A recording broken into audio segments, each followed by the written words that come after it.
우리를 놀라게 하신 주님이라는 말씀의 제목으로 오늘 은혜를 나누겠습니다. 오늘 일부 예배 나오신 여러분들의 삶 가운데 늘 하나님의 놀라운 은혜가 있기를 주님의 이름으로 축원합니다. 자, 유대인들은 예수님을 목수의 아들, 사람의 아들로 그리고 가난한 집의 아들로 믿고 있었고 알고 있었습니다. 그리고 유대인들은 예수님이 많이 배우지 못하고 그저 나사렛 어느 가문에서 그냥 태어난 힘도 없고 능력도 없고 배움도 없고 그리고 가치관도 그렇게 크게 서 있지 않는 분으로 알고 있었습니다. 그런데 예수님은 그런 배움도 그런 능력도 권능도 없는 그러한 사람으로 생각했는데 예수님이 성전에서 회당에서 가르치실 때는 그 권세와 그 말의 능력이 참으로 놀라웠습니다. 놀랍다라는 것은 여러분 예수님의 말씀에 권세가 있었다라는 거예요. 그 능력이 있었다라는 거예요. 그래서 사람들은 와, 저 사람이 배우지도 못했는데 성경에 대해서 잘 알지도 못할 텐데 심지어는 여러분 예수님이 누가복음 말씀해 보면 부모와 함께 유월절 제사하러 예루살렘에 올라갑니다. 그때의 나이가 12살입니다. 그런데 12살의 나이로 예루살렘에 올라가서 성전에서 하나님 말씀을 연구하며 가르치는 성경 박사들과 토론을 하게 됩니다. 이 성경 박사들은 나이가 꽤 들었을 겁니다. 그런데 12살 먹은 예수님께서 그 성경 박사들에게 질문하기도 하고 그리고 그 질문에 그들이 대답하면 다시 또 대답을 하고 듣고 그래서 그 성경 박사들조차도 12살인 예수님을 얼마나 놀랐는지 우리는 성경을 통해서 알 수 있습니다, 여러분. 또한 요한복음 1장 43절에 보면 예수님의 제자 나다나엘이라는 사람이 나옵니다. 나다나엘. 그런데 이 나다나엘은 본래 빌립이라는 사람이 전도를 합니다. 야, 내가 메시아를 만났다. 그러니 너도 한번 가보자. 그랬을 때에 이제 이 나다나엘은 우리가 보통 상식적으로 이렇게 얘기합니다. 저 부여 촌놈이 저 경상도 촌놈이 강원도 촌놈이 뭘 하겠느냐라는 거예요. 서울 압구정에서 태어나고 서울에서 공부한 사람들은 인천광역시를 뭐라고 부를까 여러분? 박민희 권사님 뭐라고 부르겠어요? 인천을. 우리는 인천을 광역시라고 부르고 도시라고 부르는데 서울 압구정에서 공부한 애들은 우리를 촌에서 왔다고 합니다. 우리 신기촌이기는 한데 촌에서 왔다고 합니다. 비유가 확 상합니다, 여러분. 그런데 강원도에서 태어나고 충청도에서 태어나고 전라도 섬에서 태어난 사람들은 여러분 서울에 가면 어디서 왔습니까? 그래도 당당하게 전라도 어디서 왔습니다. 충청도 어디서 왔습니다. 자기 지역을 얘기하는 거예요. 그러면 거기서 뭘 배웠겠느냐? 너가 알면 얼마나 알겠느냐? 이스라엘 백성들은 저 갈릴리 나사렛을 보통 무시합니다. 왜냐하면 거기는 변방 지역이에요. 그래서 항상 이방인들이 출몰을 해요. 그리고 이방인의 피가 많이 섞여 있어요. 그래서 그 나사렛이나 갈릴리는 선한 것이 날 수 없다라고. 선함은 여러분 믿음을 얘기하는 거고 하나님의 능력을 얘기하는 거예요. 그런데 이 나다나엘이 예수님을 소개하자 이 나다나엘이 야 빌립아 저 나사렛에서 무슨 선한 것이 날 수 있겠느냐 능력 있는 분이 나오겠느냐라는 거예요. 자, 그런 비아냥을 이 나다나엘이 합니다. 그리고 예수님께 갑니다. 예수님께서 말씀하십니다. 나다나엘아, 내가 참 이스라엘이다. 내 마음에 간사함이 없구나. 나다나엘은 처음으로 예수님을 만난 겁니다. 그런데 자기의 외모만 보시는 것이 아니라 자기 마음을, 자기의 생각을, 자기가 갖고 있는 이 마음 중심 전체를 보시는 예수님이 너무 놀랬죠. 참 이스라엘 사람이다.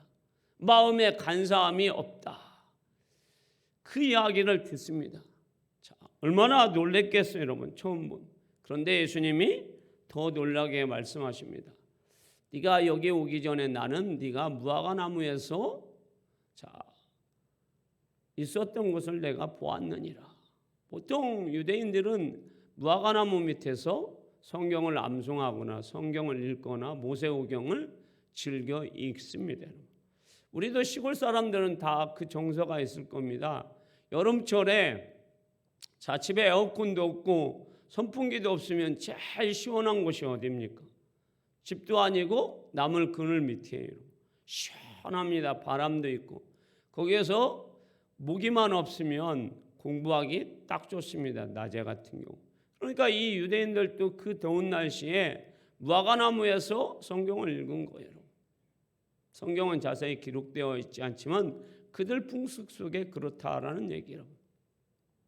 자, 벌써 예수님은 이 나다나엘에 대해서 다 알고 계십니다. 자, 그때 예수님이 또 이렇게 말씀하십니다. 자, 너가 이것으로 놀래느냐? 그러면서 너희들이 나를 믿느냐? 그러면 나를 믿게 되면 장차 너희들은 이거보다 더 크고 놀라운 일을 평생토록 볼 것이다. 자, 그들은 예수님의 제자들, 나다나엘은 예수님의 제자가 되고 물 위를 걸으시는 예수님, 물에 빠진 베드로를 살리시는 예수님, 수많은 병든 자를 고치시는 예수님, 그리고 죽은 나사로를 살리시는 예수님, 오병이의 기적을 행하시는 그 예수님의 놀라운 기적을 날마다 보면서 그들은 살았습니다. 예수님을 믿을 때 그들에게는 놀라운 은혜가 있었습니다. 자, 오늘 예배에 참석하신 여러분들의 삶 가운데 여러분들이 생각지도 못했던, 알지도 못했던 여러분들의 환경과 조건 속에서 우리 예수님이 여러분에게 놀라운 일을 행하실 것을 소망해 봅니다. 그리고 기대하십시오. 예수 믿으면서 그저 물과 같이 늘 희미한 신앙생활 여러분 참 어렵습니다.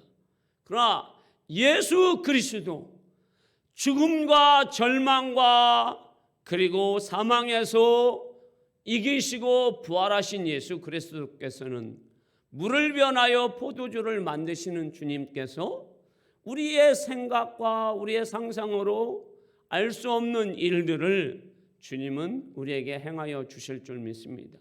그런 은혜가, 그런 능력을 늘 체험하기를 주님의 이름으로 축원합니다. 저는 소망합니다. 우리 만민교회를 통해서 하나님이 어떤 일을 하실 건지. 자, 지금 저는 94년도에 우리 만민교회를 왔을 때 저 김선희 권사님이 계시네요. 제가 있을 때 우리 김선희 권사님이 교사이면서 아직 결혼을 안 해서 청년으로 열심히 신앙생활을 하고 계실 때요. 자, 주일학교 교사.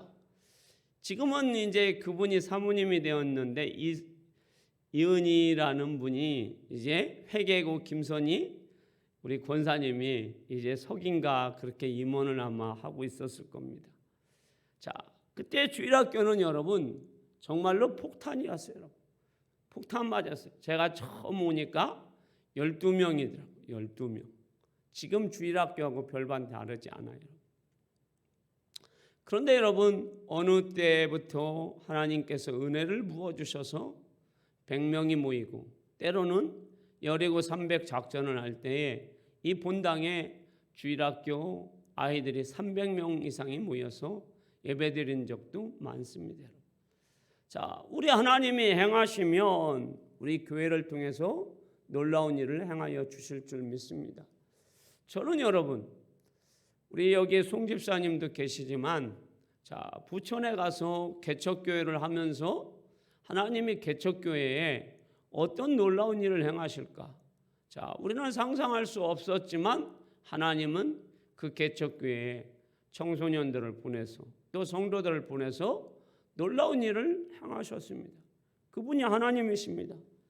그 하나님이 교회와 여러분들 삶 가운데 놀라운 일을 행하실 것을 날마다 소망해 보십시오.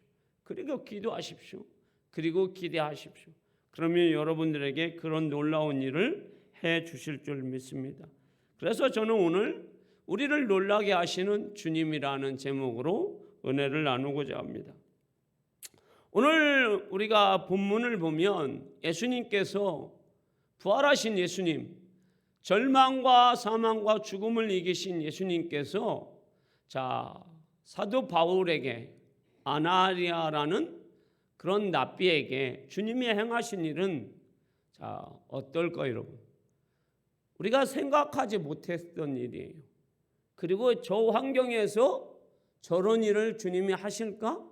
자, 간단히 우리가 얘기하자면 그 시대 여러분, 초대교회는 여러분, 베드로 사도의 전도로 3,000명이 회개하고 5,000명이 회개해서 수만 명의 사람들이 초대교회에 있었습니다. 그러면 왜 예수님은 그 수만 명의 사람들 중에서 선택해서 이방인을 위해서 복음을 전하는 사도로 부르실 수 있잖아요. 능력이 있으신 예수님이니까. 할렐루야. 그런데 왜 핍박자요, 박해자요, 살인자요, 흠투성이가 너무 많은, 흠도 너무 많죠, 여러분. 사도 바울은 사도로 세워지면 안 되는 사람이에요, 여러분. 왜? 기독교를 뿌리채 뽑으려고 했고, 그리고 사람을 죽이는데 앞장섰던 살인자입니다. 여러분들은 어떻습니까? 여러분들과 함께 일하는 사람이 살인자다. 직접 살인은 안 했지만 간접 살인을 한 사람, 얼마나 여러분 무섭겠어요. 더 나아가서는 그 사람이 나를 잡아서 옥에 가두고 채찍으로 나를 칠 사람이었던 사람이라고 하면 등이 오싹하지 않겠습니까? 그런 사람을 하나님이 나의 그릇으로 삼으셨다는 것, 이방인을 위한 복음의 그릇으로 삼으셨다는 것. 여러분, 우리가 이 사도 바울에 대해서 설교를 많이 들어서 그렇지 실제적으로 이러한 삶이 우리는 생각지도 못하는 거예요. 나에게 이런 일이, 사도 바울 자체도 그런 일이 일어날 거라고는 꿈에도 생각하지 못했어요. 더 나아가서는 이 일에 가장 앞장섰던 사람이 아나니아예요. 그런데 아나니아는 여러분 어디 사람입니까? 오늘 말씀에 보면, 자, 아람 나라 다메섹에서 살고 있는 사람이에요. 그러면 이 다메섹에 살고 있는 자신을 누가 잡으러 온 겁니까? 사도 바울이 잡으러 왔어요. 잡아다가 어떻게 해요? 상 주려고요? 집 주려고요? 결혼시켜 주려고요? 아니죠, 여러분. 감옥에 가두고 핍박하고 믿는 나를 죽이려고 했던 사람이에요. 그런 사람에게 주님은 찾아가라는 거예요, 여러분. 만나라는 거예요. 안수기도 해주라는 거예요. 상상이 가십니까, 여러분? 여러분, 우리 사람 만날 때 여러분 어떻게 만납니까? 첫 대면을 할 때, 자, 아무리 사람이 좋은 사람이라고 해도 첫 대면을 하면, 첫 만남은 여러분 굉장히 긴장하게 됩니다. 야, 저 사람이 나를 어떻게 대할까? 그런데 소문이 여러분 아주 악질인 사람이라는 소문이 났을 때에 그 사람을 만난다라는 것은, 만나고 싶겠어요, 여러분? 여러분들은 만나고 싶겠습니까? 자, 만나고 싶지 않아요. 나를 더군다나 죽이려고 왔고 잡으러 왔다면 만나고 싶지 않아요. 그런데 주님은 그 사람을 만나게 하라는 거예요. 이게 오늘 우리 주님이 우리를 놀라게 하신 일이에요. 우리 주님은 환경이나 조건이나 여건이나 그 사람의 모습이, 그 사람이 어떤 일을 행했느냐 보지 않으신 분이에요. 거기에서 놀라운 일을 행하시는 일이에요. 그래서 주님은 우리가 생각지 못한 일에 일을 행하시는 주님이에요, 여러분. 할렐루야. 자, 부활하신 주님은 사도 바울을 얼마나 놀라게 하시는지 우리가 한번 말씀을 살펴볼까요? 3절에서 4절 말씀입니다. 자, 읽어볼까요? 시작.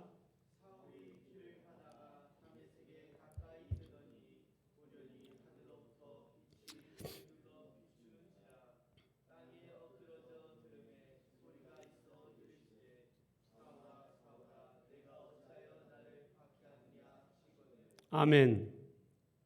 사도 바울의 옛 이름은 사울입니다, 여러분. 사울은 율법을 폐하러 왔고 정통 유대교를 파괴하려고 하는 이단자 예수 그리스도, 그 예수 그리스도를 죽이려고 합니다.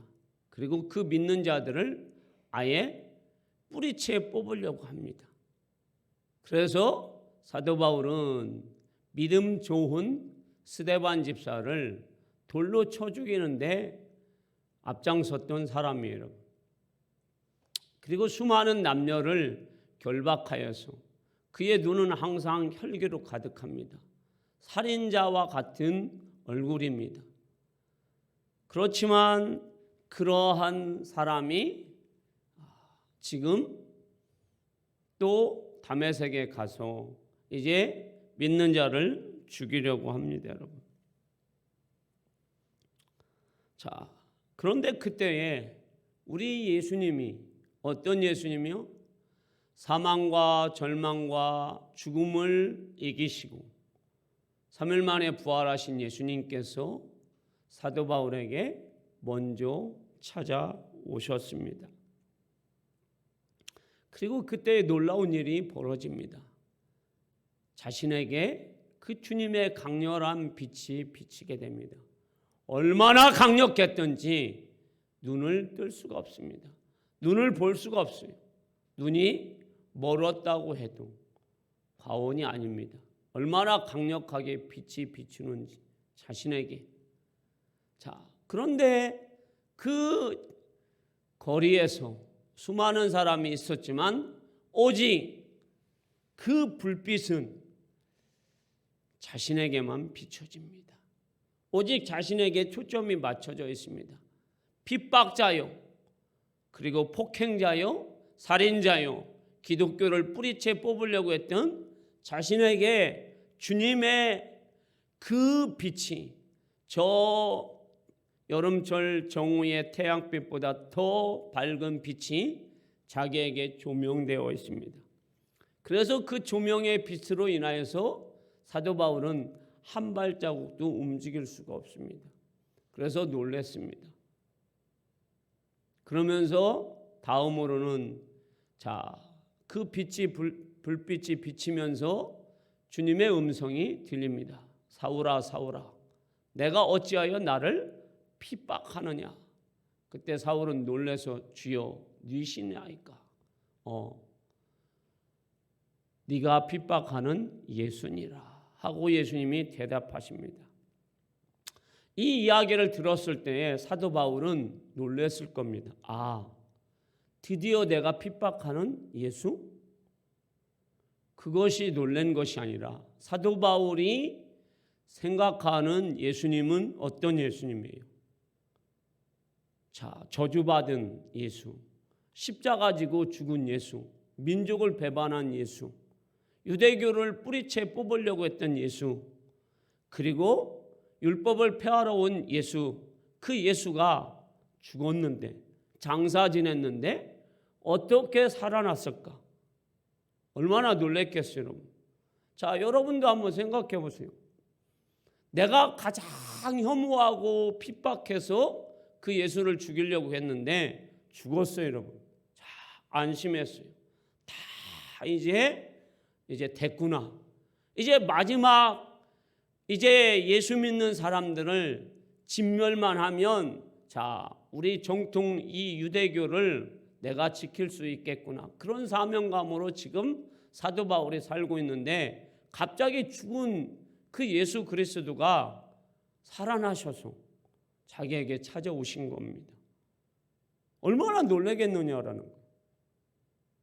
놀랄 뿐만 아니라 왜 핍박했느냐라고 예수님이 질문합니다. 원수는 외나무 다리에서 만난 거죠, 여러분. 그때 사도 바울이 눈이 이제 멀었습니다. 아, 예수님이 나를 핍박했다고 이제 눈까지 멀게 하는구나. 이제 눈 멀게 해서 못 도망가게 해서 어떻게 해도 할 수 있겠구나. 아, 나를 심하게 고문시켜서 죽일 수도 있겠구나. 그런 생각을 할 수도 있을까요, 없을까요? 충분히 가능합니다. 그래서 이제 사도 바울은 아, 내가 오히려 도리어 이제 죽게 생겼구나. 그렇게 생각할 때에 자, 주님의 부드러운 음성, 사랑스러운 음성으로 주님이 말씀하십니다. 내가 너를 십자가의 보혈로 구원하였고 하나님의 자녀 삼았고 그리고 너에게 사명을 주노라. 할렐루야. 사명을 준다라는 거예요. 세상에 많은 사람들이 있는데 왜 유독 사도 바울에게 사명을 주냐라는 거예요. 알 수 없는 일이에요, 여러분. 이해가 안 가는 일이에요, 여러분. 얼마나 선한 스데반과 같은 집사들이 많은데 여러분. 왜 사도 바울이냐라는 거예요. 우리가 생각할 때, 본인도 생각할 때 그럴 겁니다. 그래서 사도 바울은 뭐라고 얘기합니까? 디모데전서 1장 12절에 자, 읽어볼까요? 시작.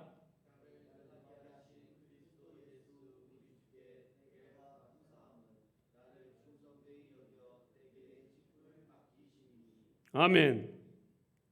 나를 능하게 하신, 나는 정말로 예수님의 제자가 될 수도 없고 직분을 맡을 수도 없고 하나님의 자녀라는 그 자격을 얻을 수도 없고 그저 살려주기만 해도 감사한데 주님이 나를 온전히 변화시켰습니다. 그리고 사명을 주셨어요. 나 같은 죄인을, 나 같은 핍박자를, 나 같은 살인자를. 자, 그리고 주님은 자신에게 풍성한 긍휼의 사랑을 베푸십니다. 자, 여기까지 이해됩니다. 주님의 긍휼을 베풀어 주셔서. 왜? 우리 주님은 사랑이시니까, 용서하시는 분이니까. 그런데 이해 안 가는 것이 뭐예요? 사도 바울에게 은혜를 부어주시는데 얼마나 큰 은혜를 부십니까? 성경 13권을 기록하면서 노마를 변화시킬 수 있는 복음의 능력을 주십니다. 그리고 그가 안수 기도하는 사람마다 질병이 그리고 죽은 자가 살아나는 능력을 부어주십니다. 자, 그래서 노마와 유럽이 복음화되었고 변화되었습니다. 이 놀라운 일을 누가 행하신 겁니까? 주님이 행하신 겁니다.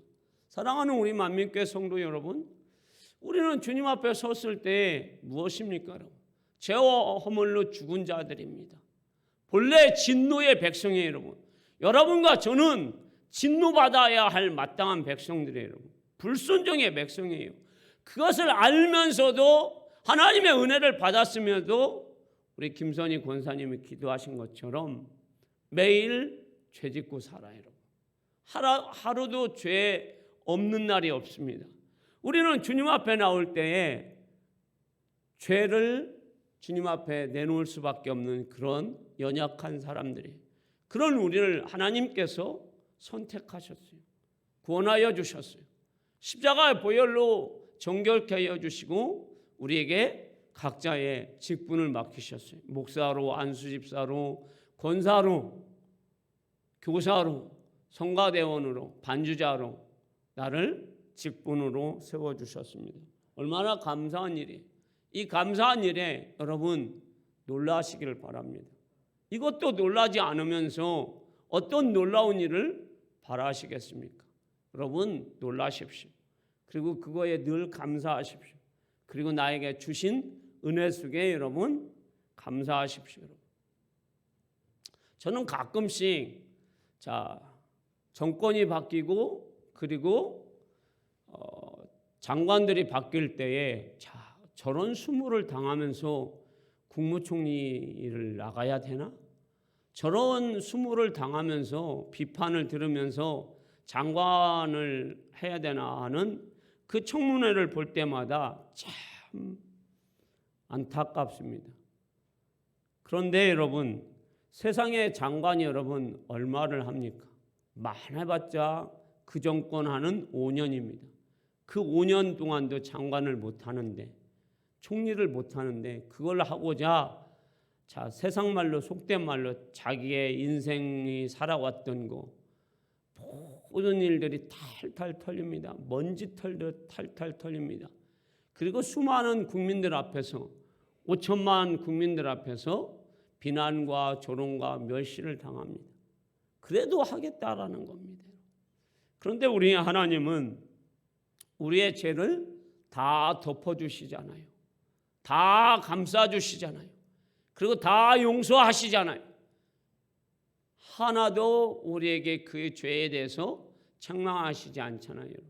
그분이 여러분들을 사명 주셨으니 그 사명을 죽도록 충성하시기를 소망합니다. 두 번째, 아나니아의 놀라운 일이에요. 이 아나니아는 사도 바울이 악하다라는 것을 알아요. 얼마나 악한 일을 행한지 알아요. 여러 사람에게 들었어요, 여러분. 교회를 핍박하고 믿음의 사람을 결박하여서 끌고 가고 감옥에 가두는 일을 압니다. 그리고 사람을 죽이는 데 앞장섰던 것을 압니다, 여러분. 그 사람이 지금 유다 집에서 기도 중에 있다라는 거예요. 그 사람에게 우리 주님이 찾아가셔서 안수기도하고 만나라는 겁니다. 아까도 말씀드렸듯이 우리에게 좋은 인상을 향한 사람, 좋은 만남을 가졌던 사람을 만나기는 쉽습니다, 여러분. 자주 만난 사람 만나는 거 어렵지 않아요, 여러분. 그런데 처음 만나는 사람, 그것도 나에게 악을 행할 사람, 나와 같은 사람들, 그런 집단을 괴롭히는 사람을 만난다라는 것은 여러분 사람의 힘으로는 불가능한 일이에요. 그 사람을 만나야 돼요. 그런데 이 일에 사도 바울은 오늘 본문을 자세히 자주 읽어보면 이런 생각도 가져볼 겁니다.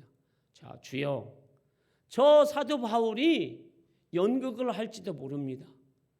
마음에는 지금 기독교를 뿌리채 뽑으려고 하는데 가짜로 회심했는지 어떻게 합니까? 그리고 우리를 잡으려고 우리 안에 들어오는 줄 어떻게 합니까? 그러니 주님, 나는 두려워서 못 가겠습니다. 그런 어투예요. 이 본문을 읽어보면. 그런데 그렇지만 주님이 뭐라고 합니까? 가라는 겁니다. 만나라는 겁니다. 안수기도 하라는 거예요. 그리고 그에게 일을 시킬 때에 네가 내 대신 가서 기도해주고 눈을 보게 하고 그리고 일을 맡기라는 거예요. 할렐루야. 이 일을 여러분 아나리아라는 제자는 이해할 수가 없습니다. 주님이 용서하는 데까지는 이해할 수 있는데 이거를 어떻게 이해합니까? 그런데 지금 갑니다, 여러분. 얼마나 갈 때 여러분 두렵겠어요. 이 아나니아라는 제자가 자기를 죽이려고 다메섹까지 온 사람들을 만나는데 얼마나 무서웠겠느냐고요. 우리는 성경을 읽다 보면 별 의미 없이 읽지만 깊이 묵상해 보면 정말 두렵습니다, 여러분. 여러분을 죽이려고 칼 갖고 오는 사람을 보면 안 두렵습니까, 여러분? 그런데 주님은 그렇게 의심하고 연극 같습니다라고 하는 아나리아에게 우리 주님은 15절에 정확히 뭐라고 말씀하십니까? 띄워주실까요? 읽어봅니다. 시작.